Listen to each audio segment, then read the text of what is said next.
Good morning. কেমন আছেন সবাই? আশা করছি সবাই খুব ভালো আছেন। আমরাও খুব ভালো আছি। তো দেখতেই পাচ্ছেন আজকের মর্নিংটা আর কিছু দিয়ে শুরু হয়নি, সোজা চলে এসেছি আমি রান্নাঘরে।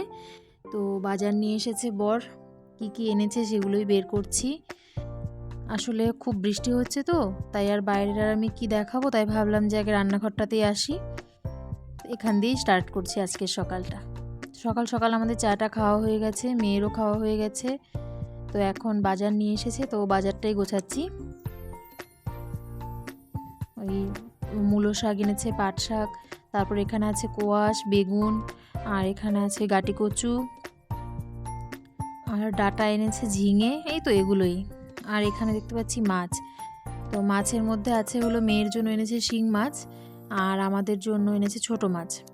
তো শিং মাছ যেহেতু আমি কাটতেও পারি না, মানে আমি কাটতেই পারি না আর কি, ও বড়ি কেটে দেয়, ওই ঢালে, সব কিছু শিং মাছের দায়িত্বে। ওই শিং মাছ না, শুধু যে কোনো তাজা মাছই আমার পক্ষে কাটা একদম খুবই কষ্টকর।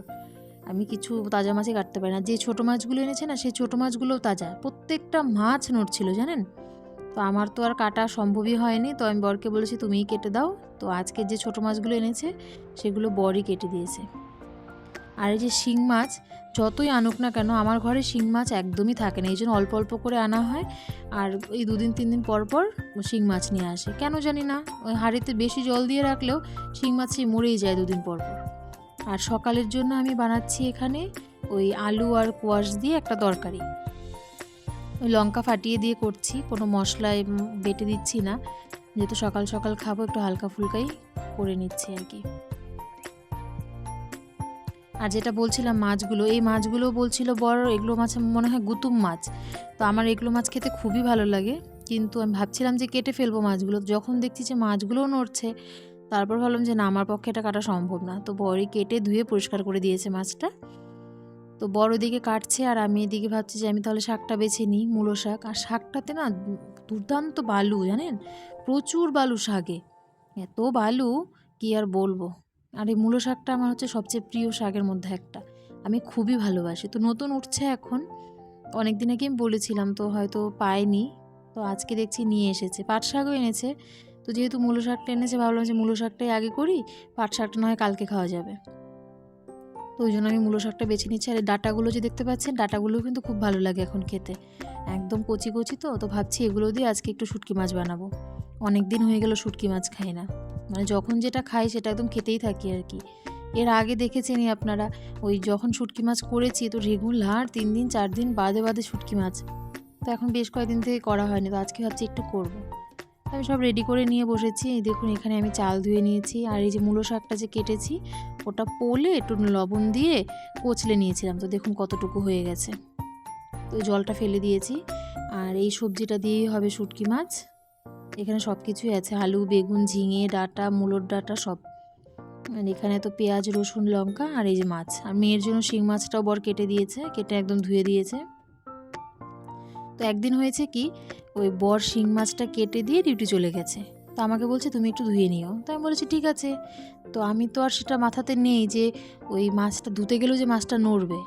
তো আমি তো ওটাতে মাছে নুন আর হলুদ দিয়ে যেই কচলাবো, তখনই দেখি মাছটা নড়ে উঠলো। তারপর তো সেই মাছ শুদ্ধ সব বাটি টাটি সব বেসিনে ফেলে দিয়েছি, কোনো রকমে ওই হাতা দিয়ে মাছগুলোকে তুলেছি। তুলে এখন কি করব, বড় তো নেই বাড়িতে, আর আমার মাছটাও বানাতে হবে। তারপর সেটাকে আমি ডিপ ফ্রিজে ঢুকিয়ে রেখেছি, যে ওখানে ঢুকলে তো বাস বরফই হয়ে যাবে, আর তো নড়তে পারবে না। তারপর সেই মাছ একদম অনেকক্ষণ পরে বের করে বরফ কাটিয়ে তারপর রান্না করছি জানেন। আমার এখন ওই তাজা মাছ যখনই নড়ে ওঠে না, সেই মাছটা ধরতে আমার খুবই খারাপ লাগে, কেন জানি না, খুব বাজে লাগে। তো যাই হোক, এদিকে আমার শাকটাও হয়ে গেছে। আর এখন আমি কড়াইয়ে তেল দিয়ে, তেলটা গরম হয়ে গেছে। এখন আমি আগে মেয়ের মাছটা ভেজে নেব। ওর জন্য যদি আমি আলাদা তরকারি করি, সেটা আমার পছন্দ না। ওর আসলে কি, আমার মেয়ে একটু ঝাল ঝাল তরকারি খাওয়ার খুবই মানে পছন্দ, আমাদের তরকারিও খায়। তো যেহেতু শিং মাছ, তাই আমি বলেছিলাম শিং মাছটা হয় কোয়াশ দিয়ে বা পেঁপে দিয়ে করে দিচ্ছি। তো ওর পাপা বলছে যে আজকে আর কোয়াশ দিয়ে করো না, আজকে যেহেতু একটা চচ্চড়ি করবে, তো সেটার মধ্যে দিয়ে দিও। তো তাই ভাবছি যে ছোটো মাছটা যেটা এনেছে, সেটা আমি একটু নিকলা টাইপ করবো আর কি, মাখা মাখা করে। তো ভাবছি ওই মাছটাতেই ভেজে দিয়ে দেবো। আর যে মাছটা আমি বানাচ্ছি ছোটো মাছ, সেটা তো আমি যে কাঁচা বানাবো দেখছি নি, ম্যারিনেট করে রেখেই দিয়েছি আমি পেঁয়াজ, লঙ্কা, বাটা দিয়ে হলুদ লবণ তেল সব কিছু দিয়ে ম্যারিনেট করে রেখেছিলাম। এখন ওই তেলে একটু পেঁয়াজ ফোড়ন দিয়ে সেই মাছটা কষিয়ে নেব আগে। তো এই মাছটা কষানো হয়ে গেলে আমি ওই সোনার যে মাছটা ভেজে রেখেছি সেটা দিয়ে দিব। জানি এভাবে খেলে কোনো উপকার নেই, কেননা শিং মাছটা তো ওই আলাদা করে একটু ঝোল করে করে দিলে বেশি উপকার হতো, কিন্তু আজকে আর আলাদা করে করতে পাপাই না বলছে যে যদি পরে না খায়, তো ভাবছি যে আজকে এভাবেই করে দিই, তারপরের দিন কোয়াশ দিয়ে করে দেব। আর এই ছোটো মাছ না যদি একটু শক্তমক্ত থাকে মানে ভালো থাকে না, এভাবে নাড়িয়ে চাড়িয়ে সুন্দর করে রান্না করা যায়। আর যদি একটু নরম হয়ে যায় তাহলে তো মানে খুন্তি দিয়ে নাড়ানোই যায় না, সেই এক পিঠ হয়ে গেলে আরেক পিঠ যে কখন উল্টাবো বা আদৌ উল্টাবো কি না, উল্টালে কি হবে এই একটা টেনশন থেকে যায়। তো যাই হোক আজকের মাছগুলো খুবই ভালো ছিল, যেহেতু একদম সবগুলোই প্রায় তাজা, তো আজকের মাছটা বেশ ভালোভাবে নাড়িয়ে চাড়িয়ে করতে পারছি আর কি। একদিন এনেছিল এরকম নরম মাছ, যেটাতে নাড়াতে গিয়ে অর্ধেক মাছ একদম সব গুঁড়ো হয়ে গেছে, সেটা মাছের ঝুড়ি হয়ে গেছিলো, মাছের কারি না হয়ে মাছের ঝুড়ি হয়ে গেছিলো। তো আমি অল্প একটু জল দিয়ে দিয়েছি, একটু গামাখাই হবে এটা। পাশে আমি ভাতও বসিয়ে দিয়েছি, ভাতও হয়ে যাচ্ছে। আর জানেন এখন প্রায় 12:30 মতো বাজে, কিন্তু বাইরের মানে আবহাওয়াটা দেখলে আপনাদের মনে হবে যে সেই সকাল 7টা-8টা হয়তো বাজে। দেখাবো আপনাদের শেষে, আগে রান্নাটা করে নিই তারপর। আর এখানে বসিয়ে দিয়েছি আমি শুটকি মাছ। তো শুটকি মাছের সবজি টবজি তো সবই কেটেছি, তারপরে গিয়ে দেখি আমার শুটকি মাছ শেষ, ওই 3টা মতো ছিল। তারপর ভাবলাম যে না, এখন যখন ওটা মনস্থ করেই করেছি যে আমি শুটকি মাছই বানাবো, তাই ভাবলাম যে না 3টা দিয়েই বানাবো। তো ওই জন্যই ওই 3টে মাছ দিয়েই সবজিটা করে নেব। গন্ধ হাওয়া দিয়ে হলো কথা বলুন। আর আমি না এই শুটকির মাছটা যে সেরকম খেতে পারি না, মাছটা ভালোবাসি না। সবজিটা আমি বেশ ভালোই বাসি, কিন্তু এই মাছটা পাতে পড়লে আমার ঠিক ভালো লাগে না। তো মাছটা খায় বর, তো ভাবলাম যে হয়ে যাবে, 2-3টে পিস হলেই ফাটাফাটি। আর আমি যখন এইটা ভয়েস ওভার দিচ্ছি আমার মেয়ে তো দেখছে, তো মেয়ে বলছে মা তুমি ড্রাই ফিশ রান্না করেছো, তুমি তো আমাকে ড্রাই ফিশ দিলে না। যেহেতু আমার মেয়ের ড্রাই ফিশ খুবই পছন্দের জিনিস, কিন্তু ওকে আমি দিয়েছি আসলেও ভুলে গেছে। একটু ঝালঝাল করে করেছিলাম তো বেশিটা খেতে পারিনি। তো এখন যখন আমি ভয়েস ওভার দিচ্ছি তখন আমার মেয়ে পাশ থেকে বলছে মা তুমি তো আমাকে এটা দিলে না। তাই আমি বলছি তোমাকে তো আমি দিয়েছি, তুমি মনে করে দেখো। দেখেছেন, তখনও ওনার ইচ্ছে করছে এই জিনিসটা খেতে। তো এখন এই সবজিটা সেদ্ধ হয়ে গেছে, আমি এখানে ওই পেঁয়াজ রসুন লঙ্কা বাটাটা দিয়ে দিলাম আর হলুদ লবণ দিয়েছি। এটাকে একটু এখন কষিয়ে তারপর আমি এটাকে নামিয়ে নেব। রান্নাবান্না অলমোস্ট আমার হয়েই গেছে, ভাতও হয়ে গেছে ওদিকে, আর এইদিকে শুটকি মাছটা হলেই হয়ে যায়। এর ফাঁকে আমি মেয়েকে স্নানও করে দিয়েছি, ওর পাপা আবার ওকে একটু ফ্রুট জুসও করে দিয়েছে, তো ওটাও খাওয়া হয়ে গেছে।